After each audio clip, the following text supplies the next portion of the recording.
What if I told you that waiting until you're ready is the very thing that's keeping you stuck? We are taught to believe readiness will arrive, like a lightning bolt. Confidence first, action second. But the truth is the opposite. Readiness is not about being fearless or even fully prepared. It's about deciding, in the middle of your nerves and doubt, to move forward anyway. In today's episode of How to Lose the Weight, I'm going to show you how to trust that inner nudge and say yes, even when fear is sitting right next to you. So stay tuned, because if you've been waiting for permission, this could be it.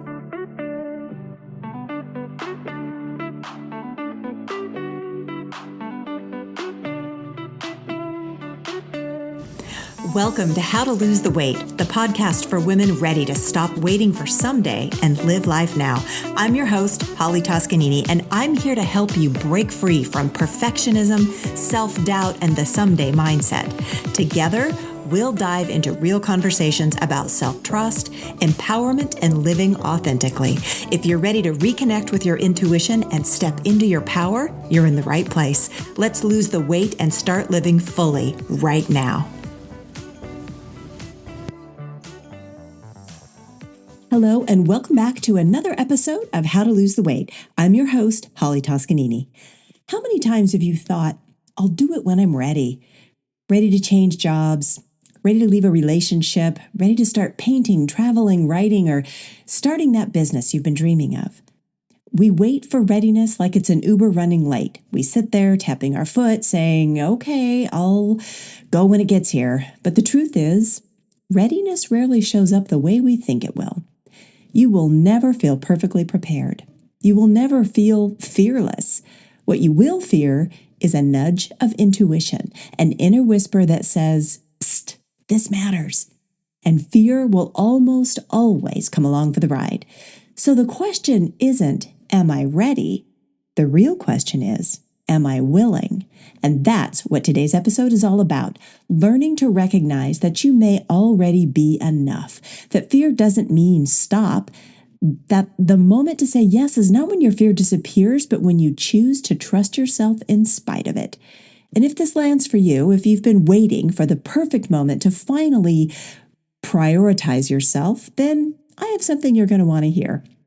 My free live masterclass, the Midlife Reinvention Blueprint, Build Unconditional Confidence, and Map Your Next Chapter Now, is happening on Saturday, September 6th at 10 a.m. Pacific. It's 75 minutes of teaching and live coaching where I show you exactly how to break free from the cycle of waiting and start moving. And yes, seats are limited. I'll share more later in the episode, but don't wait. Go to the link in the show notes and save your spot right now. So let's start with something we rarely admit out loud. Most women have been conditioned to wait, to hesitate, to hold back until conditions are perfect, until we're flawless, until no one could possibly question our worthiness. From the time we're little girls, we're taught that it was safer to over-prepare, overthink, and play it safe. Think about the messages you got growing up. Messages like, be polite, don't interrupt. Don't take up too much space. Don't rush ahead until you know you can ace it. And somewhere along the way, readiness got tangled up with perfection. And it shows up everywhere. As one of my favorite research examples comes from a Hewlett-Packard study on hiring practices. And they found that men tend to apply for a job when they meet about 60% of the qualifications. Women? We typically wait until we meet 100%, every single requirement, every box checked. And if there's one line on that list we don't feel certain about, we hold back. Now, does that mean men are more qualified? Of course not.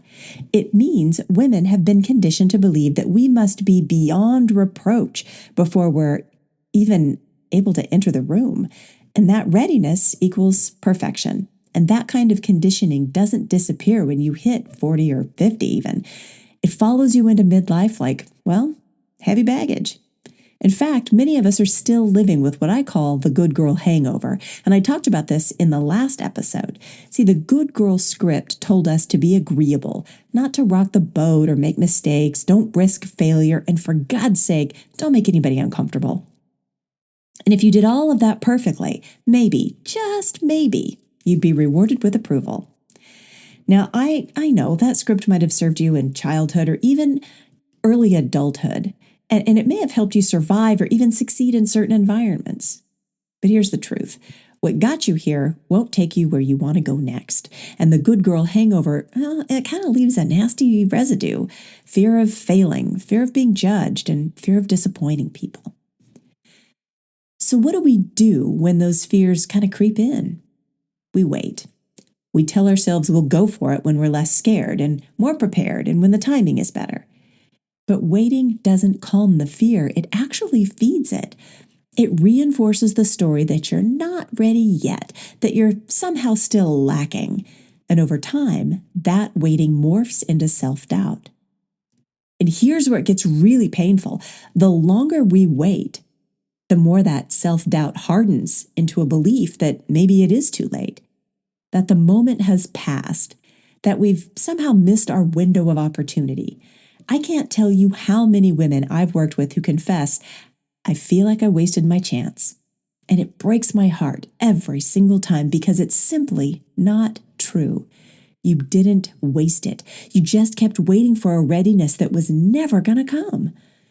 And that is why we need to reframe what readiness actually means. Because if you keep waiting for fear to disappear or for certainty to magically show up, you'll be waiting forever.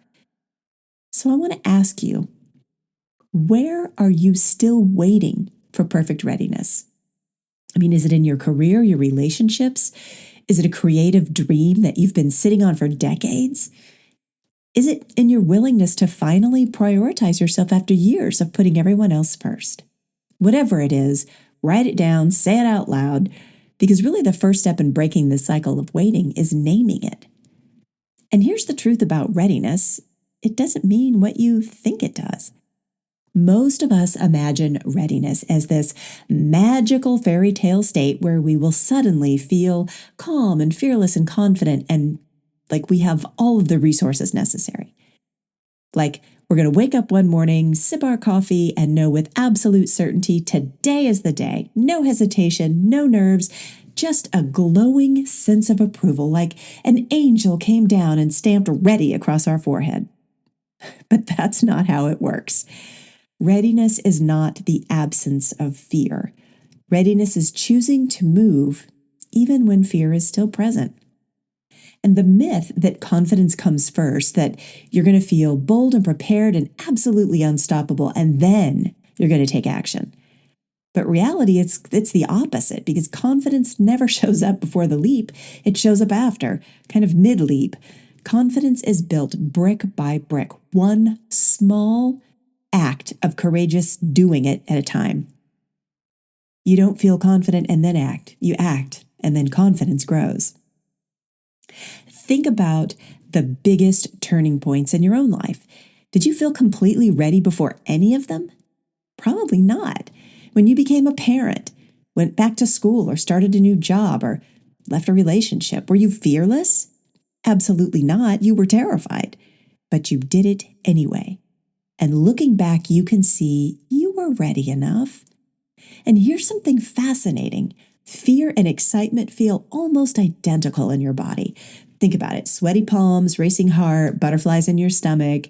Your body doesn't always distinguish between fear and anticipation. And the difference comes in the story you tell yourself about what you're feeling. If you call it fear, you freeze.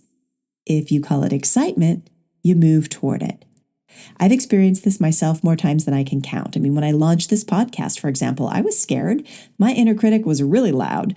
She had the microphone and she was saying, "Who do you think you are? What if nobody listens? What if people judge you? What if people think you're stupid?" I didn't feel fearless. I felt shaky and my voice trembled and I made a lot of mistakes in those first few episodes. But here's what also happened. The more I showed up, the easier it became. Confidence wasn't waiting for me at the starting line. It was waiting for me on the other side of action. It was the same when I published my first book. There was no golden moment of certainty. There was me staring at my manuscript, hearing every doubt in my head and pressing publish anyway. And on the other side of that very shaky yes, freedom, alignment, and pride, and a deep knowing that I could trust myself no matter what. So Let's debunk this once and for all. Readiness is not about eliminating fear, doubt, or nerves. It's about willingness. Willingness to move forward without guarantees, willingness to risk imperfection, and willingness to trust that you'll figure it out along the way. So for my journalers out there, here's a little prompt. What's a moment in your past when you moved forward, even though you were scared, and it worked out? What did that experience teach you about what it really means to be ready? Because if readiness isn't about waiting for fear to disappear, how do you actually know when it's time to make a move? Well, the answer is simple. You listen for the nudge of your intuition. Because intuition, she rarely shouts, and it doesn't usually announce itself in neon lights or booming voices. It whispers. It nudges.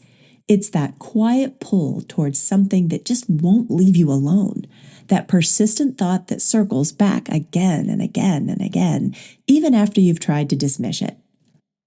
So, how do you recognize a genuine intuitive nudge versus a fleeting impulse or distraction? Well, there are 3 signs to pay attention to. First, if an idea or desire, if it keeps coming back, if it keeps resurfacing over days or months or maybe even years, that's a clue. Intuition has a way of tapping you on the shoulder until you pay attention. And I hate to tell you this, but each time it taps, it gets louder and harder, so prepare yourself. And the second is relief under fear. When you picture yourself saying yes, there's fear. Yeah, of course there is. Maybe your heart races or your stomach flips. But under that fear, there's also a sense of lightness, of possibility, even of relief. You can almost feel your body exhale at the thought of moving forward. That's very different from a flat-out no, which usually feels heavy or constricting or even somehow drains your energy. And third is really the nature of the fear itself, because there's a difference between the fear of danger and the fear of stretching yourself to achieve a goal. Danger says, hold on, this isn't safe, you got to protect yourself.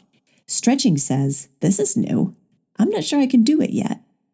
If what you're feeling is the second kind, of fear of being seen or fear of imperfection or fear of failure, that's almost always a nudge to push yourself to grow.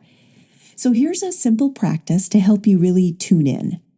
Next time you feel torn about a decision, I want you to just pause. Close your eyes, take a slow breath, and then ask yourself, am I avoiding this because it's truly wrong for me or because it's asking me to grow? I mean, that one question alone can reveal the truth you've been avoiding.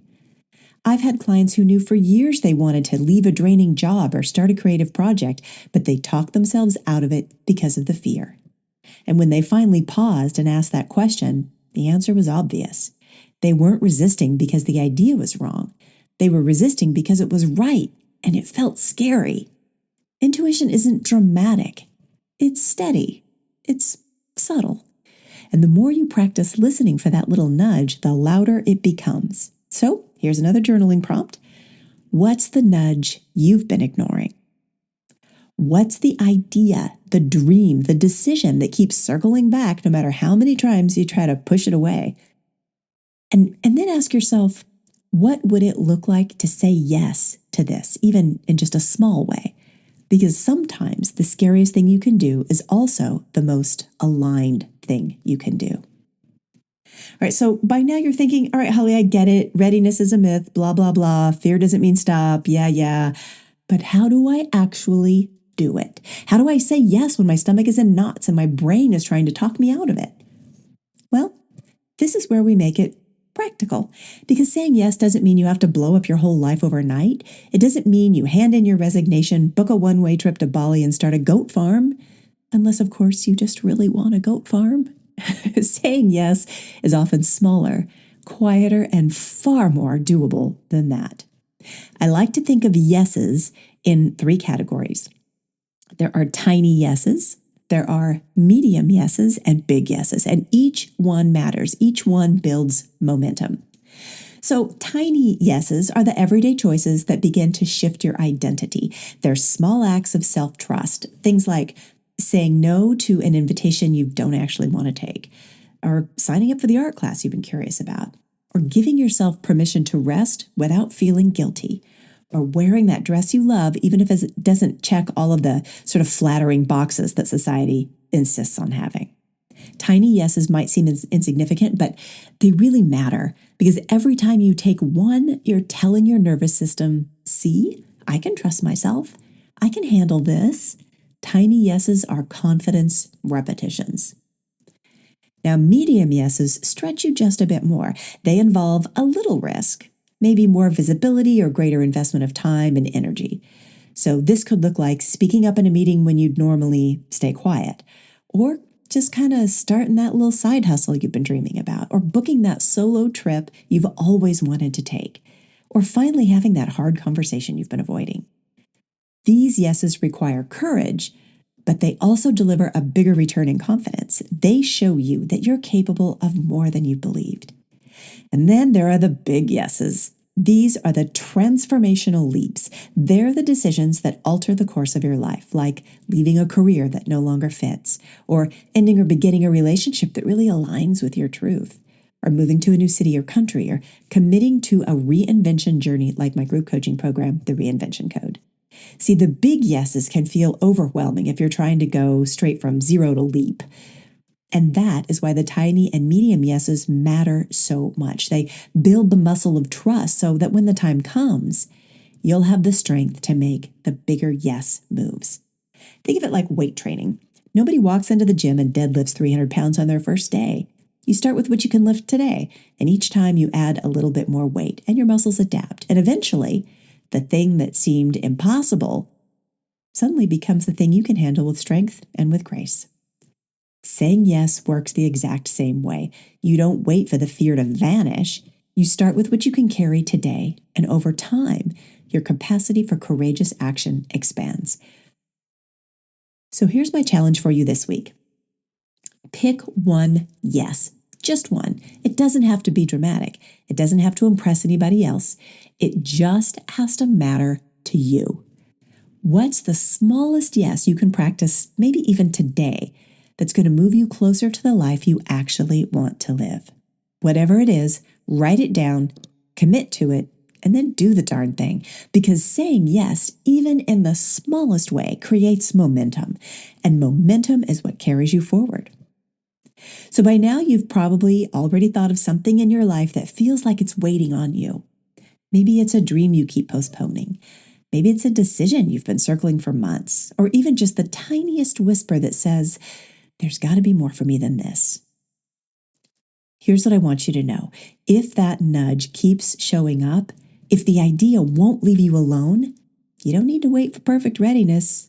You are already enough. Because here's the paradox. The moment you stop waiting and start moving is the very moment you begin to feel ready. Readiness is not a state you achieve before action. It's something that's revealed to you after action. You prove your readiness by saying yes.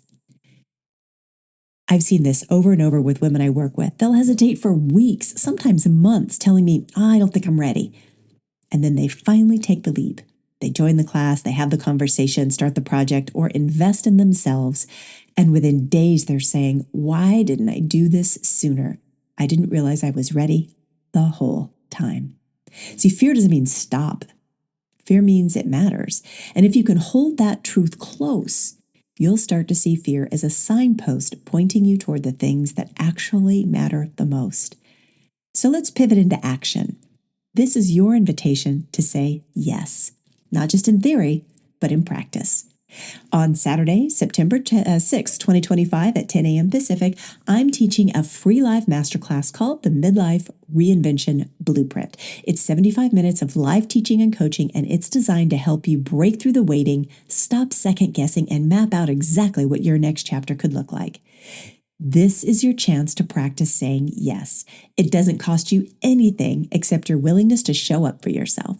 The link to register is in the show notes, and seats are limited, so don't wait for someday. Save your seat today.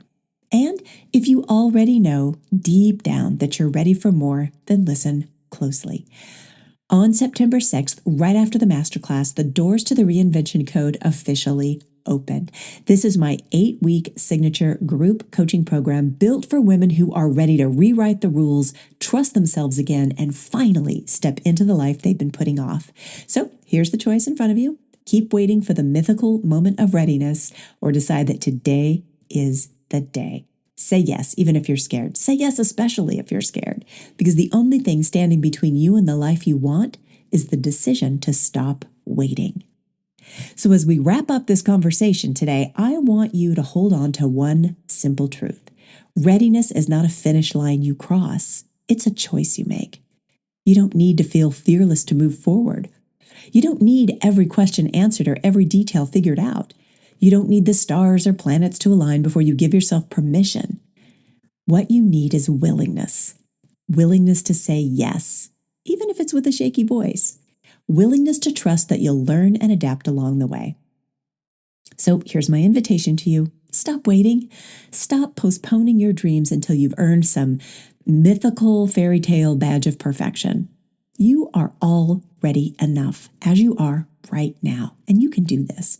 So if you've been looking for a sign, this is it, babe. Join me for the Midlife Reinvention Blueprint Masterclass on Saturday, September 6th at 10 a.m. Pacific. In just 75 minutes, you'll learn how to move from hesitation to action, how to build all that confidence without any of the conditions around it, and finally map your next chapter. The link is in the show notes. Don't let fear keep you on the sidelines. And remember, right after the masterclass, the doors to the Reinvention Code officially open. This is your chance to stop waiting and start living as the woman you've always known you could be. Because readiness isn't about being fearless. It's about being willing. And you, my friend, are more than ready enough. Until next time, bye for now. Thank you for tuning in to How to Lose the Weight. If you enjoyed today's episode, be sure to subscribe so you never miss a conversation.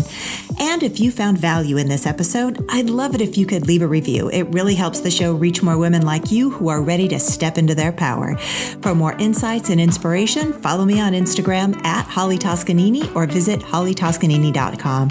Until next time, remember, stop waiting and start living.